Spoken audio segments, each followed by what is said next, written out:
Right, Tara, somebody is in the house right now. Good morning, good to see you. Really nice to see you. What happened? Traffic was terrible, but it wasn't just the traffic. You know, this trucks with the sand and all of that. Yeah. So one was going and he blocked the way, and that was it.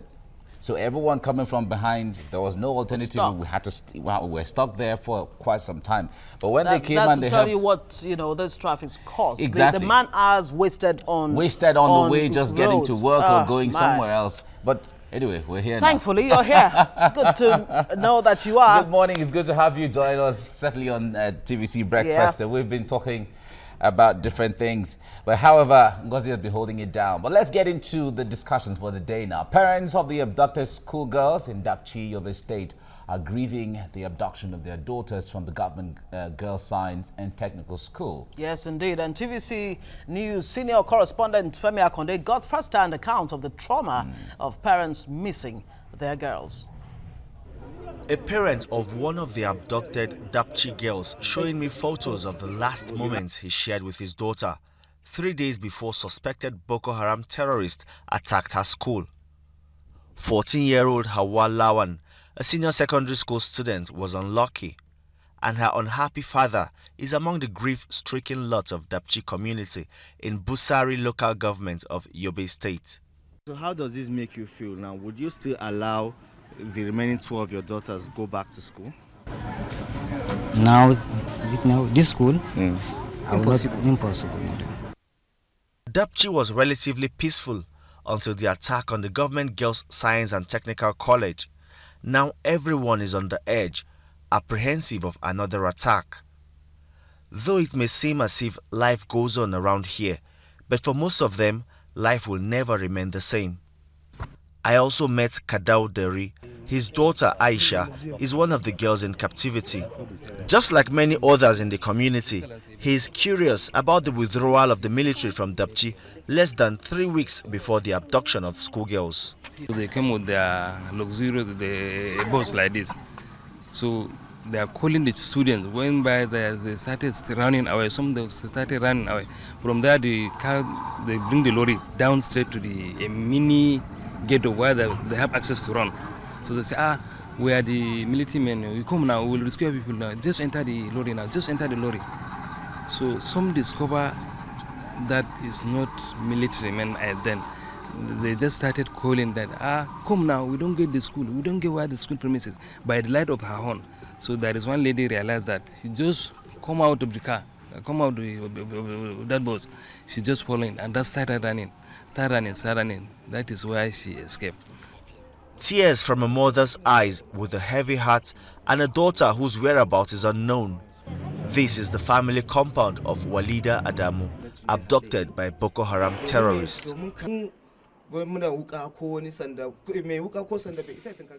You don't expect us to protect our daughters with knives and sticks against men carrying guns. We are helpless. We don't feel safe anymore. Unknowingly to the rural dwellers in Dapchi, the schoolgirls' abduction may have strengthened the bond in this community as they gather in clusters, hoping to wake up from this nightmare soon. Assurances from the president that the missing girls will be found also raises the hopes of the anxious parents. But the visit of the federal government officials for an on-the-spot assessment of the situation and the ongoing reconnaissance by the military has so far not yielded results. A strange silence has enveloped the surroundings of the Government Girls Science and Technical College in Dapchi after Monday's abduction of more than 100 girls from their dormitory. I was told that these girls were rounded up just around here when the attackers struck and ferried them away into captivity. And now the waiting game is on for the rescue of these girls. But for how long will the grieving parents wait to be reunited with their missing daughters? Femi Akonde, TVC News, Dapchi, Yobe State. Very... It's really touching. Words actually just fail you, Exactly. to describe this. But one good thing that Femi pointed out there the bonding that has, you know, emerged as a result of this shared pain and sorrow in Dapchi. But we have public affairs analyst Ife Onyebule right here in the studio, and also our man himself, Femi Akonde, who was in Dapchi, Yobe State. From Yobe State. Yes, to get first-hand reports of the situation as well as interact with the parents of the abducted girls. Good morning, guys. Good to see you on the show. Femi, let's begin with you. I read a report yesterday, you know, where some of the parents, if not all of them, actually claimed that they were not even aware that there was any visit from the presidency to Dapchi. Of course, you recall Lai Mohammed, the information minister, and Minister of State Defense. You know, Minister of State, the Minister Foreign of Affairs, Defense, the Minister of Defense didn't come on that visit. It's just Lai Mohammed. I heard the minister was bereaved. I think he lost a brother or something, so he couldn't make that visit. Yeah, that visit. But it was Lai Mohammed. Lai Mohammed just visited the school. The governor was the one that visited the parents. The governor was in the community. He was the one that had to break the information to the parents that their daughters have not been found. You know, there was this false information that some of the girls have been rescued. And the governor went down there to get the rescued girls and hand them over to the parents. So it was when he got to the scene and then he got another security brief that those girls have actually not been rescued, that it's a false alarm. So he had to break the news to the parents. At the point where he broke the news to the parents, it's a bitter truth that he had to tell the parents, because you can't lie, you can't keep lying to them, you can't keep them in the dark that some of their daughters have been found. They want to be reunited with those rescued girls. So at that point, the parents, their hopes were dashed. Some of them left, they were crying, and then the governor's convoy was attacked because the parents and even the youth in the community didn't really like the taste of that of that information that their daughters have not been found. So it was before that, it was after then, the governor had to leave the community and moved towards the school. And then Lai Mohammed's helicopter landed and he came out of the helicopter to the school. It was just a very brief, I would say, brief meeting that Lai Mohammed had with the governor, the principal, and some top military men, and off he went. Let me come to you, Ife, here. In the light of, or in the reflection of Chibok girls, we have not gotten over that yet, even though it's taking some time. But as far as those girls are not back, we have not. And then this happens. When you heard the story, putting that aside, besides the Chibok girls, what really went through your mind? When I heard the story, I winced. And what I said was, not again. These are not needles or mangoes that you can just put in a bag, tag the bags, and take them away. We're talking about over 100 girls. The other time it was over 270. I don't get it. It's not like you just go to pluck them from a tree and just take them away and you don't know what's happening. So I'm just wondering what happened. We now also heard that security was, you know, called off or withdrawn at that point. So is there a conspiracy? That's why sometimes I don't blame people who say it could be a lie or maybe it didn't happen. Yeah, and come up but with now all there's kinds a of colleague who's been there. theories. Femi says, look, it truly happened. These girls were taken away. How did you herd them like a cattle, you know, and nobody knew what was going on? So I just think that there's something fishy. I smell a rat. That's the truth. But everyone is waiting to see exactly how this pans out. Femi was just talking now. He said the minister lost a relative. That was the reason you couldn't go to a place where over 100 parents are grieving. No, I don't get it. What's the value of a human life in Nigeria? It's a question that nobody seems to have really an answer sad. to. It's sad. Still staying with you, Ife. The ex-U.S. ambassador to Nigeria, John Campbell, who had predicted that Nigeria would, you know, will split in 2015. Thankfully, we're still here. You know, he made a statement recently that the Nigerian government is just not transparent with this whole Boko Haram issue. And like you said, something is fishy somewhere. Very fishy. No one will blame the man for what he's talked about. When this thing happened, we first heard there was a list of 105. The minister gets there and says it's 110. One newspaper said 111. There was a report on CNN that was saying why 74, why 94. Numbers. Conflicting numbers. And you wonder, why won't you open the book? There's a list of students in that school. You must have a list of students there, the ones you can't account for. It should be open. There's no point hiding anything. But all these things have happened. Remember when the boys were kidnapped? They were going back and forth on issues. When the Chibok thing happened, they were going back and forth on issues. How do you trust a government that cannot give you a full detail of what is going on? All right. Femi, you were there on ground and watching your report on how you met with some of the parents and some of the, the boys and going to the school and so on. Tell us about the feeling of the people you met. Are they living in anticipation or they're living in fear? What can you discern? Both.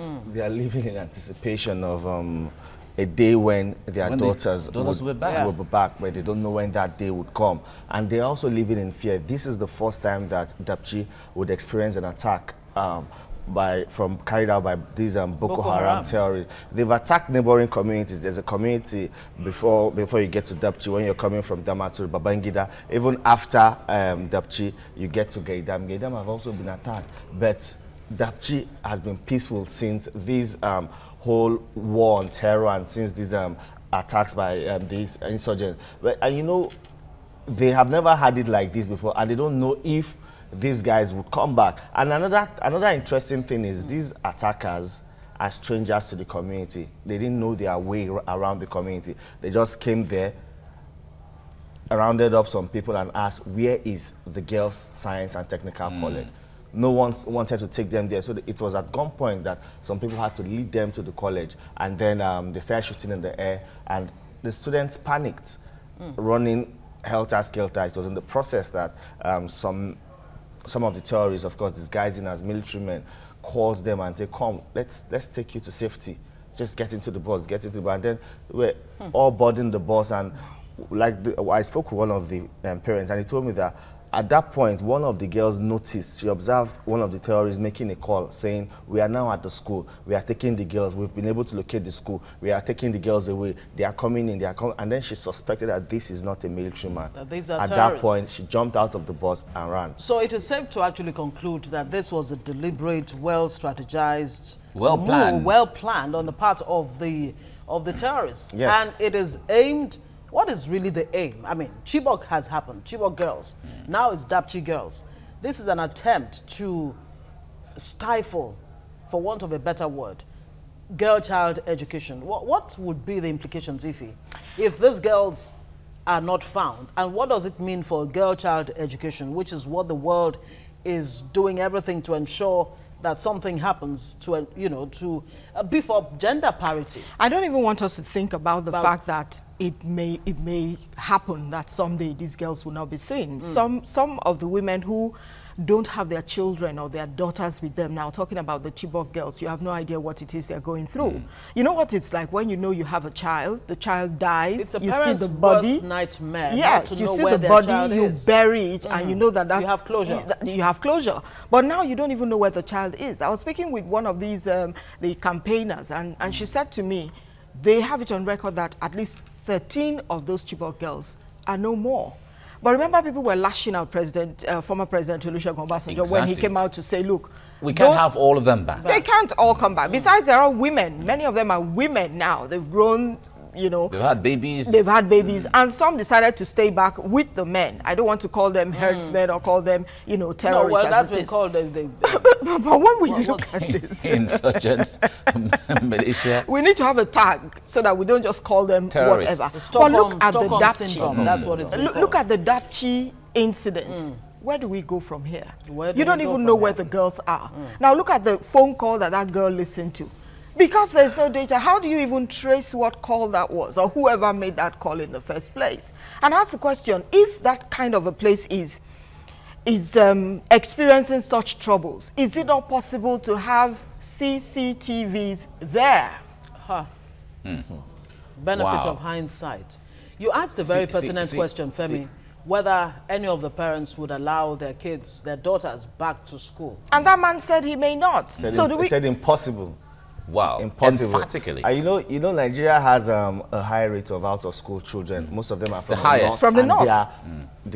From the northeast. Yes, and they are girls. Most over of their 10 million. Yes, most of their In girls fact, are not in data school. shows that out the 10.5 million children out of school in Nigeria, 60% or a little above 60% of that number are girls. Yeah, and you know, and these parents have taken, should I say, against their norm and beliefs, they have allowed their daughters to go to school. Now the schools are no longer safe, so you won't blame them if they decide to keep their daughters at home. And it doesn't do good to the society, because we have girls without education and they are going to become a burden on the society. Because if you look at it, I ask myself the question sometimes, these governors from these areas, what do they do when they go to Abuja to have their meetings? How do you want to always be in the news for the wrong reasons? They're talking about your state all over the world. If it's not kidnap, it's bombing here and there. Who would want to sit down and be in the news all the time for very wrong reasons? And that's why I agree with those who say the government is not transparent. I was somewhere recently, there was a seminar where they were talking about you know, restiveness and what it has cost Nigeria. There was an ex-general there, and I had to engage him after the seminar. He said to me, look, because I was looking at what was happening in the South region, why is it that complete peace has never been achieved in that place? The man said to me, it has to do with the federal and the state government. Once they are able to come together to say, look, this is what we need to do about security, something will happen. I'm also wondering, what does it take to quell what it is that Boko Haram is doing?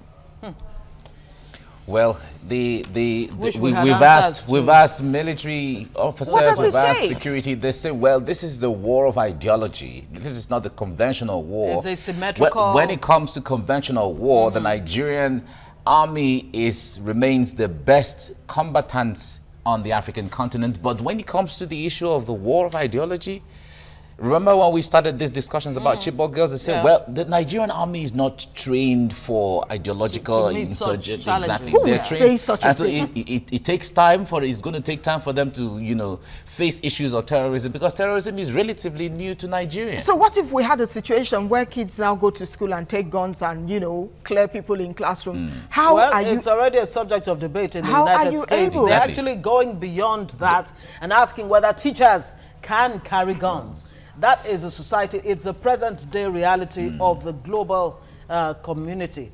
Femi Akonde, state police, some are saying if we had state police, such situations would not have, you know, occurred in the first place. I wonder what difference that's going to make.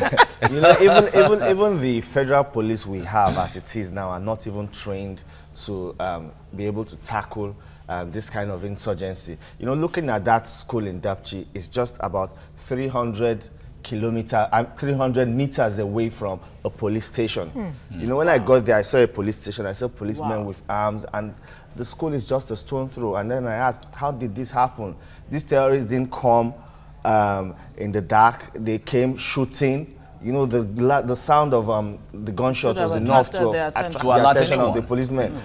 They said the military was withdrawn. Yes, we agree the military was withdrawn or redeployed, as the military would want to use that word. They were redeployed. But the police on ground, even if some of them had engaged the terrorists, that's what the parents were telling me, that if they had like 2 or 3 gunmen that engaged the terrorists, that would stop them from carrying out that attack, because their attention would now be, okay, they now have like a new enemy. They would have focused on taking out the new enemy, and then the girls would have ample time to escape. So nothing happened, nobody tried to stop them. They went freely, carried the girls, went from Dapchi through Gaidam and through whatever community they passed through. Well, what do you engage them with? Which policeman would want to engage someone who is, you know, who has more... Fully armed. What are you saying? And what is there for him if in the process he loses his life? Those are the things we need to talk about. How you know, well prepared is the Nigerian police? That's the question. The question of how do I protect you if you don't protect me? That's it. Well, how well equipped the Nigerian police is totally a product of how well the government wants to ensure the security in the land, because the police is totally at the mercy of how the government funds it and how the government prepares it. Well, Femi, let me stay with you on this. We have heard that students, about 100 students were taken away. In that school, is there any record that there were staff, you know, when it comes to dormitories, they used to have house masters is there any record of any house master who was there, who saw what happened, or maybe even is amongst those who were taken away? Well, another problem is that of transparency. Okay. Even the school did not come out immediately with the number of girls unaccounted for. There was no account of how many students are in the school, how many of them are now unaccounted for.